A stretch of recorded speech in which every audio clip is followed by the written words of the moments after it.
naho Minisiteri y'Urubyiruko n'Iterambere ry'Ubuhanzi irashishikariza urubyiruko kubyaza umusaruro amahirwe u Rwanda ruha urubyiruko mu kwihangira imirimo binyuze muri porogaramu zitandukanye iyi minisiteri n'ibindi bigo bigenda bishyiraho urubyiruko. Mugenzi wacu Akimana Dizanje afatanyije na Safari Desire barakomeza. Bamwe mu rubyiruko bihangiye imirimo bagaragaza ko amahirwe bahabwa na leta yabafashije kwiteza imbere no kwigira. Muhorakeye Annette ni umwe mu rubyiruko rwabashije kwihangira imirimo, afite kampani itunganya ikawa, akaba amaze guha akazi abagera kuri 800. Afite kandi ikigo cyigisha gutunganya ikawa gifasha ubundi rubyiruko kubona ubumenyi bubafasha kwinjira ku isoko ry'umurimo. Twatangiye as a coffee shop bisanzwe ducuruza ikawa yo kunywa, ariko twari dufite idea yo kwikorera n'ubundi still dutangirana n'udukoresho dukeya, twaguze twatundi nyine two kwifashisha n'amafaranga make cyane, ariko idea yacu yari kugera kure. Idea yacu yari gukorera u Rwanda, idea yacu yari gufasha abanyarwanda ndetse natwe twifasha. So rero nibwo twatangiye Elite Cafe Training Center ari muri kubona, ubwo dutangira as a training center and the coffee shop. Bere twatangiye twigisha abanyeshuri 15, ariko ubu dushaka kwakira abanyeshuri 80 mu gitondo 40 nimugora 40. So no kuvuga na ahantu hashimishije tugeze, tumaze gusora abanyeshuri benshi bagera mu gihe mu ngubu, abanyeshuri benshi babonye akazi, abandi barikorera. Musimbula Lavi ni umwe mu bahawe akazi na Muhorakeye Annette, avuga ko akazi akora katumye abasha kwiteza imbere no gufasha abandi. Hano bimfasha ibintu byinshi, icyambere mu iterambere ryanjye kuko ndi umukozi uhoraho muri Elite Cafe nk'uburosta. Rero ngewe binyungura buri munsi kuko nyine ndahembwa kandi biramfasha cyane.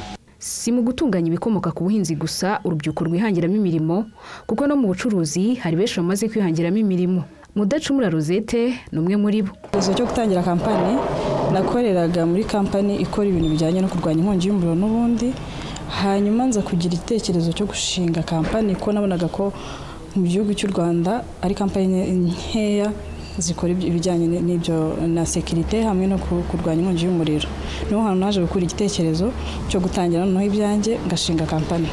Rusange ndanashimira leta y'u Rwanda ikomeza guha urubyiruko amahirwe agiye atandukanye ku buryo urubyiruko natwe twisanga mu kazi, twisanga no muri societe. Bamwe mu bahawe akazi muri ubwo bucuruzi bavuga ko byabafashije kwikura mu bushomeri no gutangira urugendo rwo kwiteza imbere. Nabona akazi hano muri Cyusa byari bigoye kwiga, cyane cyane ko hari igihe amafaranga abura, amafaranga yo kwishyurira ishuri abura, ariko nimara kugera muri no company naje kubona amafaranga yo kwishyurira kaminuza, ubu mu cyiciro cya 3 cya kaminuza. Ubuzima bwari bugoye, ariko byaje gukunda nyuma yuko nje gukorera muri no company, aho nabashije kwiteza imbere neza n'umuryango wanjye imbere. Kandi hano turi urubyiruko rurenga 50 dukorera muri no company. Urubyiruko 50 rero harimo n'abagabo n'abapapa n'abamama bose.